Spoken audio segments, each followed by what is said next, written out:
做好咗之後，你有冇地方想去啊？我帶你去旅行啦咁。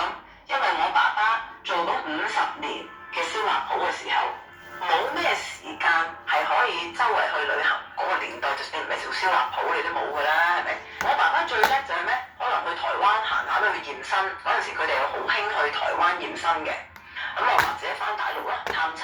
咁跟住就冇乜去過其他嘅地方嘅啦，就算東南亞都冇嘅我阿爸。咁所以當佢有病嘅時候，我就同我爸爸講：爸爸有咩地方想去，我帶你去。咁我爸爸就講咗2個地方，話佢好想去，就係青島同埋西安。